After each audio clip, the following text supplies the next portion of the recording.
Hello বন্ধুরা, সকলকে স্বাগত জানাই আমার চ্যানেল বৃষ্টি ডিভাইন ট্যারোতে। সবাই কেমন আছেন? হ্যাপি থাকবেন, পজিটিভ থাকবেন। জেন্ডার স্পেসিফিক রিডিং এটা একদম নয়। আমার ভিউয়ার্স মেল অথবা ফিমেল যে কেউ হতে পারে। Timeless collective gender energy pick করা হয় বলে সবসময় সব কথা আপনার সাথে রেজোনেট নাও করতে পারে। টাইমলেস হওয়ার জন্য আপনার সামনে যখন রিডিংটা আসবে, আপনি এখান থেকে কোনো না কোনো গাইডেন্স কিন্তু পেয়ে যাবেন। All zodiac sign based reading, কয়েকটা রাশি সিগনিফিকেন্ট থাকে বলে আমি সেগুলোকে মেনশন করে দিই। সর্বোপরি রিডিংয়ের এনার্জি যদি আপনার সাথে ম্যাচ হয়ে যায়, তাহলে কিন্তু পুরো রিডিংটাই আপনার। আজকে দেখে নেওয়ার চেষ্টা করব আপনার পার্সনের ট্রু ফিলিংস কি আপনাকে নিয়ে, আপনার কারেন্ট এনার্জি, ডিভাইনের গাইডেন্স কিছু থাকলে সেটাও দেখে নেওয়ার চেষ্টা করব। রিলেশনশিপের হ্যাপি মোমেন্টস ভাবতে পারেন, পার্সনের নাম ভাবতে পারেন, তার ছবিও ভাবতে পারেন। ডিভাইন গাইড করবেন। আমার ভিউয়ার্স যার কথা ভেবে রিডিংটা দেখছেন, তার ট্রু ফিলিংস কি আমার ভিউয়ার্সকে নিয়ে। পজিটিভলি তার কথা ভাবুন, যত পজিটিভলি ভাববেন রিডিংয়ের সাথে তত কিন্তু আপনি কানেকশন অনুভব করবেন। ইনোসেন্স,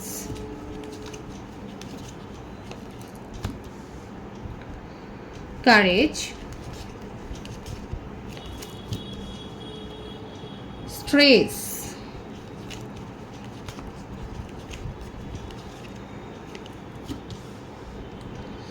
moment to moment,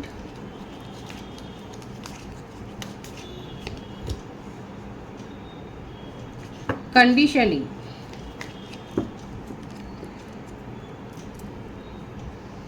আপনার পার্টনার, আপনি যাকে নিয়ে রিডিংটা দেখছেন, তিনি খুব স্পিরিচুয়াল ব্যক্তি। ওনার স্পিরিচুয়াল থাকতে ভালো লাগে। ওয়াইজ পারসন, যথেষ্ট নলেজেবল, রিসার্চ ওয়ার্কের সাথে যুক্ত থাকতে পারেন। কলেজের প্রফেসর হতে পারে, টিচার হতে পারে, সাইকিয়াট্রিস্ট হতে পারে, হিউম্যান রিসোর্সে উনি থাকতে পারেন। মোটমাট ওনার জবটাই এইরকম যে অনেক মানুষের সাথে তার কথা বলতে হয় এবং তাদের মেন্টালিটি সম্বন্ধে উনি রিসার্চ করেন, কোনো গবেষণার সাথে উনি যুক্ত থাকতে পারেন। খুব ওয়াইজ পারসন এবং তার নিজস্ব একটা গণ্ডি আছে এবং সেই গণ্ডিটার মধ্যে উনি থাকতে পছন্দ করেন এবং সেই কমফর্ট জোনটা যদি তার কোনো কিছুতে যদি সেই কমফর্ট জোনের মধ্যে ব্যাঘাত ঘটে, তাহলেই কিন্তু দেখা যাচ্ছে তার মনের মধ্যে কিন্তু একটা নেগেটিভিটি তৈরি হয়ে যায়, নেগেটিভ ফিলিংস। এখানে ডেভিলের এনার্জি কিন্তু রয়েছে। মেজার আরকানা থেকে 3খানা কার্ড এসছে এখানে। সিংহ রাশি, বৃষভ রাশি, মকর রাশি, বৃষভ কন্যা, মেষ সিংহ ধনু, এই রাশিগুলো এখানে দেখা যাচ্ছে। বার্থডেটের মধ্যে যেটা এসছে 19, 26, 17, 8, 25, 16, 11, 20, 2, 15 এইগুলো কিন্তু দেখা যাচ্ছে। এখানে যেটা বেশি এসছে সেটা হচ্ছে যে খুবই স্পিরিচুয়াল ব্যক্তি, ওনার ফ্যামিলি ব্যাকগ্রাউন্ড হয়তো খুব স্পিরিচুয়াল এবং এখানে যে ব্যাপারটা এসছে উনি যথেষ্ট ওনার নলেজ আছে এবং হতে পারে আপনাদের মধ্যে একটা এজ ডিফারেন্সও হয়তো থাকতে পারে এবং এমন কোনো সার্ভিসের সাথে উনি যুক্ত রয়েছেন যেটা পাবলিক সার্ভিস ডিমান্ড করে এবং উনি মানে সরাসরি পাবলিক একটা রিলেশনশিপে উনি রয়েছেন। হতে পারে যে তার কোনো মার্কেটিং সেক্টরেও উনি থাকতে পারেন, তার কোনো নিজস্ব একটা শপ থাকতে পারে। মোটমাট এইরকম একটা এরিয়া দেখা যাচ্ছে যেখানে কিন্তু উনি নিজের কাজটা করেন এবং নিজের একটা কমফর্ট জোন, একটা নিজের একটা লিমিট, একটা নিজের একটা বাউন্ডারি উনি কিন্তু সেট করে রেখেছেন। মানে আপনারা যারা রয়েছেন আপনার পার্টনারের সাথে যারা সময় কাটিয়েছেন, সেখানে দেখা যাচ্ছে আপনারা কিন্তু জানেন যে ওনার একটা নিজস্ব গণ্ডি আছে, নিজস্ব একটা চিন্তাধারা রয়েছে এবং সে তার বাইরে কেউ যদি কিছু বলে, তার বাইরে যদি মানে অপোজিশন যদি তার ক্ষেত্রে আসে, উনি হয়তো কোনো একটা, আর বিশেষ করে খুব প্ল্যান করে কাজ করতে ভালোবাসে। ওনার মুখ এক কথা বলে, ওনার মন আর এক কথা বলে। এখানে যেটা দেখা যাচ্ছে ভীষণ একটা স্টাবার্ন অ্যাটিটিউড, খুব রাগ জেদ কিন্তু রয়েছে, হটকারী জেদ, মানে রাগটা খুব সাংঘাতিক ধরনের হয়তো, সেটা অনেক সময় উনি কন্ট্রোল করতে পারেন না। ওনার কিন্তু এই মুখটা কিন্তু বেরিয়ে যায়, মানে মুখ আর মুখোশ একটা কিন্তু দেখা যাচ্ছে। সবসময় উনি বেটার অপশনটা খোঁজেন নিজের জীবনে আর খুব ক্যারিয়ারিস্টিক। উনি খুব ভালো করে জানেন যে কোনটা তার পক্ষে ভালো হবে এবং সেই দিকেই কিন্তু উনি ঝোঁকেন। কেরিয়ারিস্টিক তো বটে এবং এই কেরিয়ার বলুন, বিশেষ করে মেটেরিয়ালিস্টিক, আমি বলবো যে উনি কিন্তু অনেক ঝুঁকিও নিয়ে ফেলেন নিজের জীবনে। ওনার একাধিক সোর্স অফ ইনকাম থাকতে পারে।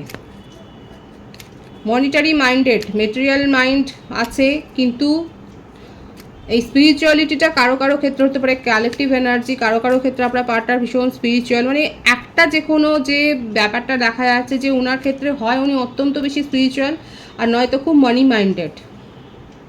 নিজের কেরিয়ার, নিজের একটা গোছানো একটা ভাবনা চিন্তার জগৎ, তার বাইরে কিছু হলে পরে তার মনের মধ্যে একটা মানে আগ্নেয়গিরির মতো একটা যেন রাগের সৃষ্টি হয়ে যায়। দেখা যাচ্ছে যে খুবই রাগ আছে, কিন্তু মানে আপনার যারা সম্পর্কে রয়েছেন তাদের ক্ষেত্রে কিন্তু রয়েছে যে আপনারা এটা বুঝেছেন। বাবা, কুম্ভ রাশির এনার্জি এসছে, কিন্তু ওনার যে ইচ্ছা, ওনার অনেক কিছু চাওয়া পাওয়া হয়ে গেছে, উনি অনেক কিছু অ্যাচিভ করেছেন, কিন্তু তাও তার মনের মধ্যে একটা অপূর্ণ ইচ্ছা রয়েছে যেটা উনি কিন্তু উইশ করে যাচ্ছেন। এবং এখানে এটা ক্ল্যারিফাই হচ্ছে এটাই যে নিজের ইচ্ছাটা পূর্ণ করবার জন্যে উনি অনেক কিছু কিন্তু করতে পারে, সেই এনার্জিটা কিন্তু এসছে আপনার পার্টনারের ক্ষেত্রে। তাকে যদি কোনো অন্য উপায়ে অন্য পথও নিতে হয় নিজের ইচ্ছা পূরণ করবার জন্য, আর এখানে ইচ্ছাটা হচ্ছে আপনার সাথে যদি সেপারেশন থাকে আপনাকে নিজের জীবনে ফিরিয়ে আনার ইচ্ছা। এখানে সেটাই দেখা যাচ্ছে যে আপনাকে ফিরে পেতে চায় নিজের জীবনে, সেটা যদি সোজা পথে হয় খুব ভালো, কিন্তু তার জন্য যদি ওনাকে ব্যাকা পথেও যেতে হয় সেটাতেও উনি যেতে রাজি, কারণ নিজের ইচ্ছা উনি পূরণ করতে চায়। ওনার জীবনে অনেক কিছু উনি অ্যাচিভ করেছেন, কিন্তু যেটা উনি অ্যাচিভ করতে পারছেন না তার জন্য কিন্তু উনি অনেক কিছু করতে পারেন, কারণ সেই এনার্জিটা এখানে ডেভিল এনার্জি কিন্তু এসছে, খুব টক্সিসিটি আছে তার মধ্যে। এক্সপিরিয়েন্সিং এক্সিস্টেন্স, সম্পর্ক থেকে আপনি তার টক্সিসিটিটা তো বুঝতেই পেরেছেন যে যখন ভালো তখন ভালো, কিন্তু যখন উনি নেগেটিভ মাইন্ডসেটে চলে যান তখন কিন্তু অত্যন্ত বেশি নেগেটিভ হয়ে যান, অনেক বেশি ওভার বার্ডেন আছে। হতে পারে তার ফ্যামিলির কিছু রেস্ট্রিকশন আছে যার জন্য তার উপর একটা ওভার বার্ডেন ক্রিয়েট হয়েছে, কিংবা নিজেই নিজের ওপর একটা প্রতিবন্ধকতা উনি সৃষ্টি করেছেন। খুব ম্যাচিওর চিন্তাভাবনা কিন্তু, আর বেশিরভাগ সময় চুপ করে থাকতেই পছন্দ করেন। নিজের চারপাশে একটা ওনার গণ্ডি রয়েছে, মেটেরিয়ালগত চিন্তাভাবনাটা তার বেশি ভালো আসে এবং সেই রকম পরিকল্পনা করে ছোকে উনি জীবনটা কাটাতে চান এবং সেভাবেই কাটিয়ে এসছেন। এবং তার কথা মতো, তার চাহিদা মতো যদি কাজ না হয় সেক্ষেত্রে কিন্তু ভীষণ এক্সস্টেডও ফিল করেন এবং আপনাকে ভুগিয়েছেন দেখা যাচ্ছে। পার্টিসিপেশন, অথচ দেখুন আমি তো বললাম এখানে কাকে চাইছে, কোনটা অপূর্ণতার ইচ্ছে, সেই অপূর্ণ ইচ্ছে হচ্ছে আপনি। 4 অফ ওয়ান্ডসের কার্ড রয়েছে এখানে। আপনাকে নিয়ে কিন্তু উনি ফিউচার স্বপ্নটাই দেখছেন, একটা লং টার্ম ফিউচারের স্বপ্ন কিন্তু উনি দেখছেন, যেখানে উনি নিজেই বাধা হয়ে দাঁড়াচ্ছেন, কারণ ওনার নিজস্ব একটা গণ্ডি রয়েছে এবং সেই গণ্ডির মাপকাঠিতে হয়তো আপনার কিছু ত্রুটি বিচ্যুতি দেখা যাচ্ছে। আর সেই গণ্ডি, সেই মাপকাঠিতে যতক্ষণ না আপনি আসবেন সেটাতে তারও স্ট্রেস দেখাই যাচ্ছে। উনি এই যে স্ট্রেসে ভোগেন, এই যে মানসিক অবসাদে ভুগছেন, এই যে নিজের একটা কড়া প্রতিবন্ধকতা, এটা ওনার নিজেরই ক্রিয়েশন, নিজেরই সৃষ্টি। খুব টক্সিক এনার্জি আছে কিন্তু। পলিটিক্স, আমি প্রথমেই বলেছি রিডিংয়ের দেখুন, আর সেই কার্ডটাই কিন্তু এলো। ওনার মুখ আর মুখোশ দুটো কিন্তু আলাদা, মনের কথা ওনার আলাদা আর মুখে যেটা বলছেন সেটা আলাদা। খুব মিষ্টভাষী, সুগার কোটেড কথাবার্তা বলেন, ওনার চারপাশে অনেক লোক আছে এবং উনি চান যে তাকে সবাই অ্যাপ্রিসিয়েট করবে, এই ব্যাপারটা উনি এনজয় করেন। এবং তো বললাম যে এখানে আপনাকে উনি চাইছেন, আপনাকে নিজের জীবনে উনি ফিরে পেতে চাইছেন, আর এটাও দেখা যাচ্ছে উনি যেগুলো চান সেগুলো উনি নিজের জীবনে অ্যাচিভ করেন, সেটা সোজা পথে হোক বা বাঁকা পথে। এখন তার অ্যাচিভের জায়গাটা রয়েছে আপনার লং ডিস্টেন্স রিলেশনশিপে আপনারা হয়তো রয়েছেন, এবং সেক্ষেত্রে উনি কিন্তু আপনাকে সাথে করেই এগিয়ে নিয়ে যেতে চান, আপনাকে নিয়ে ফিউচারের স্বপ্নটা দেখছেন, কিন্তু মনে কি চলছে সেটা আপনাকে বলবে না। এবং অন্য জায়গাতেও যে তার রিলেশনশিপ নেই সেটা কিন্তু নয়। উনি ডিভোর্সই হতে পারেন, আপনার পার্টনার ডিভোর্সই হতে পারে। অত্যন্ত ইন্টেলিজেন্ট, উনি মুখে কি বলবেন আর কাজে কি করবেন আপনিও হয়তো জানেন না। এখানে যে আমার যে ভিউয়ার্স রয়েছে, আপনার যে পার্টনারের ক্যারেক্টার দেখা যাচ্ছে খুবই সুচতুর একেবারে, খুব প্ল্যান করে কাজ করতে ভালোবাসেন। ওনার জীবনে কি চলছে, কটা সম্পর্ক রয়েছে, উনি ডিভোর্সে কিনা, ব্যাপারগুলো আপনি কি জানেন? এই যে দ্বিধা দ্বন্দ্বটা, এটা কেন? তার কোনো পাস্ট রিলেশনশিপ রয়েছে যার জন্যই আছে, এমনকি প্রেজেন্টেও থাকতে পারে কোনো রিলেশনশিপ, এবং সেখানে যে তাদেরকে নিয়ে উনি খুব চিন্তিত সেটা নয়। সে মানে আপনার পার্টনারের জীবনে উনি নিজেই রুল করেন, নিজেই নিজেকে নিজে কন্ট্রোল করেন, এটাই দেখা যাচ্ছে। কেউ তাকে কন্ট্রোল করবে সেরকম কোনো মানসিকতাই তার নেই, এবং তার জন্য আইসোলেশনেও উনি ভোগেন। 333 এর ভাইবস আছে, আপনারা 333 লিখে রিডিং ক্লেম করতে পারেন। ওনার হার্টব্রেক সিচুয়েশন হয়েছে, দেখুন। প্রত্যেকটা রাশির জন্য রিডিং আলাদা করে, এখানে রাশিভিত্তিক রিডিং হয় না। এনার্জি ম্যাচ করলে পুরো রিডিংটাই আপনার। এখানে যেটা দেখা যাচ্ছে, আপনার পার্টনার নিজের কারণেই এইরকম নিজেকে আইসোলেট করে ফেলেন এবং হার্টব্রেক সিচুয়েশান হয়, এবং কি সিচুয়েশান অন্য কারোর দিকে তাকে দায়ী করতেও তার বিন্দুমাত্র দ্বিধা হয় না, এত সুচতুর। দুঃখ বিলাসী বা দুঃখ বিলাস করতে উনি ভালোবাসেন। ভিকটিম মেন্টালিটি, নিজের মনের ইচ্ছেকে সাপ্রেস করবে, আবার ভিকটিম সাজবে, এবং অপরপক্ষকে সেই দায়টা নিতে হবে, এটাই দেখা যাচ্ছে তার ক্ষেত্রে। কিন্তু ট্রু ফিলিংসে এটাই এসছে, কিন্তু আপনাকে ম্যানিফেস্ট করছে, কারণ আপনাকে নিয়ে উনি ফিউচারে স্বপ্নটা দেখেন। নিজের গড়া কিছু প্রতিবন্ধকতা আছে, নিজের কিছু গড়া রুলস আছে, সেইখানে আটকে যাচ্ছে বলেই আজকে কিন্তু সেপারেশন। কিন্তু আপনার সাথে উনি সব কিছু ঠিক করতে চাইছেন। ওনার মধ্যে এই রিয়েলাইজেশনটা হয়ে গেছে যে উনি যদি মেন্টাল পিসটা চান, তাহলে সেক্ষেত্রে আপনার সাথে কিন্তু একটা কমিউনিকেশান করতে হবে, এবং পজিটিভলি কমিউনিকেশন করতে হবে। সেখানে এই ধরনের কোনো ছলচাতুরি করলে হবে না, এটা উনি বুঝে গেছেন। কিন্তু কতটা সেটা উনি করে উঠতে পারবেন আমি দেখে নেবো সেইটা, কারণ ওনার হার্টব্রেক সিচুয়েশান, ওনার সবটাই ঠিক আছে, কিন্তু প্রচণ্ড বেশি টক্সিক মাইন্ড আর খুব চালাক, মানে নিজেরটা ছাড়া খুব একটা ভালো কিন্তু বোঝে না। দেখুন এখানে কিন্তু এসছে, উনি কিন্তু কমিটমেন্ট দিতে চান, এবং আপনাদের এটা একটা সোলমেট কানেকশান কিন্তু দেখা যাচ্ছে।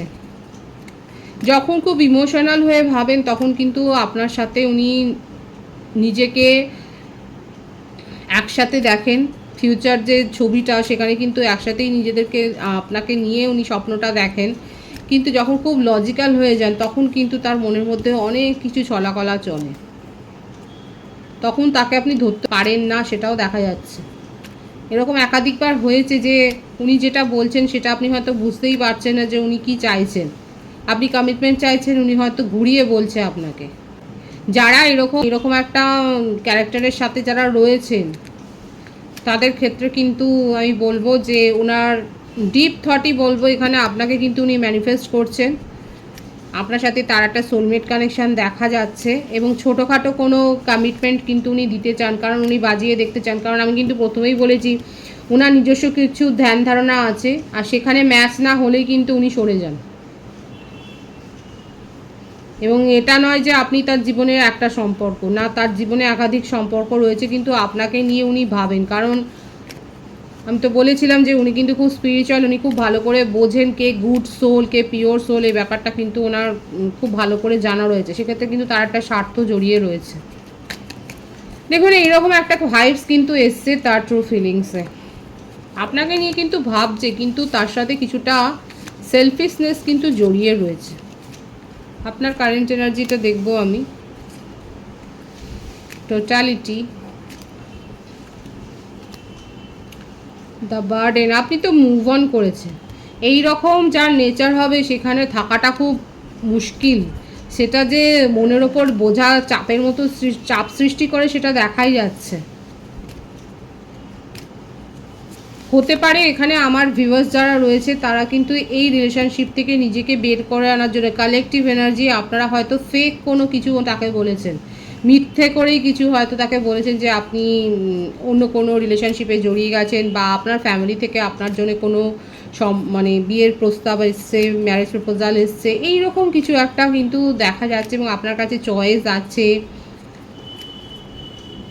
আপনি এই কথাগুলো তাকে বলেছেন বানিয়ে, কারা বলেছেন দেখুন কালেকটিভ এনার্জি দেখা যাচ্ছে, যে ভাইব স্ট্রেসটা আমি সেটাই বললাম যে নিতে পারছেন না, এইখানে এই স্ট্রেসটা নিতে পারছেন না বলেই আজকে আপনি সরে যাচ্ছেন, সরে গেছেন, অলরেডি অনেকে এই রিলেশনশিপ থেকে মুভ অন করেছেন।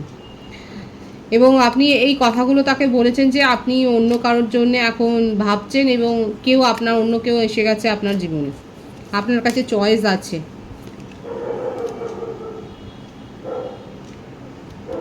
কিন্তু তাকে নিয়ে আপনি চিন্তাও করে যাচ্ছেন, তাকে হারাতেও চান না, ওদিকে আপনি তার এনার্জিটা আপনি সহ্যও করতে পারছেন না, ভীষণ ভজঘট একটা ব্যাপার হয়ে রয়েছে এখানে। নিজের মনকে জয় করতে পারছেন না, ওপরে দেখাচ্ছেন আপনি খুব শক্ত হয়ে গেছেন এবং নিজেকে নিজে সরে এসছেন সম্পর্ক থেকে, কিন্তু এখনও টেলিপ্যাথিক্যালি আপনারা কানেক্টেড, তাকে নিয়ে আপনার এখনও পজিটিভনেস আছে, আপনিও মানি মাইন্ডেড, কিন্তু আপাতত নিজের জবের ওপর আপনি ফোকাসড হতে পারছেন না, নিজের প্ল্যানের উপর আপনি ফোকাসড হতে পারছেন না, নিজের ফিউচার প্ল্যানটাকে আপনি ঠিকভাবে দেখতে পারছেন না, কারণ কোথাও না কোথাও আপনি জড়িয়ে রয়েছেন। নিজের মনের কথা তো আর লুকানো যায় না, দেখা যাচ্ছে আপনি এই রিলেশনশিপটাতে একটা সাকসেস তো চান।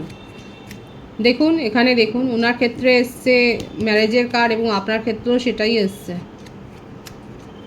444-এর ভাইবসও এখানে রয়েছে। সুতরাং এখান থেকে যেটা দেখা যাচ্ছে আপনার পার্টনারের ট্রু ফিলিংসে এসছে যে উনি আপনার সাথে কমিউনিকেশনে আসতে চান, কারণ উনি আপনাকে ম্যানিফেস্ট করছে, আপনাকে নিয়ে ফিউচার ড্রিমটা তার রয়েছে এবং কোথাও না কোথাও আপনারও সেটা রয়েছে। কিন্তু এখানে যেটা এসছে কারা করেছেন তারা অবশ্যই বলবেন, অনেস্টলি বলবেন কমেন্ট সেকশানে, যে আপনারা আপনার পার্টনারকে অলরেডি বলে দিয়েছেন আপনি অন্য কাউকে পছন্দ করেছেন বা আপনার জীবনে অন্য কেউ এসছে কিংবা ফ্যামিলি থেকে কোনো প্রপোজাল এসছে, এটা এসছে আপনি, কারণ এই টক্সিসিটি আপনি বরদাস্ত করতে পারছেন না। কিন্তু অন্যদিকে আপনার মনে আপনার নিজের মনটাই ক্লিয়ার নয়, আপনি এই রিলেশনশিপটাকেই ম্যানিফেস্ট করছেন কোথাও না কোথাও, আপনি এখানে সাকসেস চান। কালেকটিভ এনার্জি আমার ভিউয়ার্সের ক্ষেত্রে অনেকেই নিজের জীবনে আপনারা অন্য রিলেশনশিপে এগিয়ে গেছে, অনেকে কিন্তু ওয়েট করছেন, কারণ মুভ অনও এসছে, সাকসেসও এসছে। মুভ অন তো করেছেন, এই বার্ডেনটা নিতে না পেরে অনেকে মুভ অন করেছেন এবং নিজের জীবনে এগিয়ে গেছেন, অনেকে এখনও আটকে রয়েছেন, অপেক্ষায় রয়েছেন আপনার পার্টনার কি করে, তার কি অ্যাকশন হয় সেটা দেখার জন্য। ডিভাইনের গাইডেন্স দেখবো আমি। অ্যালোননেস, বাবা অনেক মেজর আরকানা থেকে কার্ড এসছে আজকে। বিয়ন্ড ইলিউশন, দেখুন নিজের মনকে ভ্রমিত করবেন না, ইমোশনাল হয়ে কোনো ডিসিশান নেবেন না। আপনার ফ্যামিলিতে কোনো ইস্যু হচ্ছে হয়তো, মীন রাশির ভাইবস এখানে রয়েছে খুব স্ট্রং, ফ্যামিলিতে কোনো ইস্যু হচ্ছে, ফ্যামিলিতে কাদের সমস্যা হয়েছে, বিশেষ করে মা বা মাতৃস্থানীয় কারো, মাসি পিসি এ ধরনের কারোর সাথে হয়তো আপনার একটা সমস্যা তৈরি হয়েছে, আপনি খানিকটা কোথাও একা হয়ে যাচ্ছেন। ডিভাইন কিন্তু বলছে যে অযথা আর্গুমেন্টে, অযথা বিতর্কে জড়াবেন না, তাহলে কিন্তু একাই হয়ে যেতে হবে, একা তো কেউ বাঁচতে পারে না। আবার একা থেকে শিক্ষাও নেওয়া যায়, যারা সেই সময়টাকে একাকী সময়টা এনজয় করেন, পড়াশোনা করে বা এইভাবে জ্ঞান অর্জন করে, সোল গ্রো করে, সেক্ষেত্রে কিন্তু আপনারা নলেজটাই গেইন করবেন। আর ভ্রমিত হয়ে কোনো ডিসিশান নেবেন না, বিশেষ করে ইমোশনাল হয়ে কিন্তু ডিসিশান নেবেন না, সেটা আপনার ওপরেই বার্ডেন ক্রিয়েট করবে। আসল কথা হচ্ছে এটাই, ইমোশনাল হয়ে এমন কোনো সিদ্ধান্ত নেবেন না যেটাতে আপনি পরে বিপদে পড়তে পারেন, ফিউচারে বিপদে পড়ার সম্ভাবনা সেখানে থেকে যাবে। কিন্তু পজিটিভ আছে এনার্জিকে অবশ্যই ক্লেম করে নেবেন। রিডিংয়ের এনার্জি যদি আপনার সাথে ম্যাচ হয়ে যায়, রিডিংটা লাইক করে এনার্জি অবশ্যই এক্সচেঞ্জ করে নেবেন, যেটা ভীষণভাবে জরুরি। সকলকে আমার চ্যানেলে অনেক অনেক স্বাগত এবং শুভেচ্ছা জানাই, যারা রয়েছেন তাদেরকে অনেক ভালোবাসা, আপনাদের ভালোবাসা সহযোগিতা এই পরিবারকে বৃহত্তর করে তুলুন। রিডিংটা একটু শেয়ার করে দেবেন, চ্যানেলটা সাবস্ক্রাইব করে দেবেন, সবাই ভীষণ ভীষণ ভালো থাকবেন।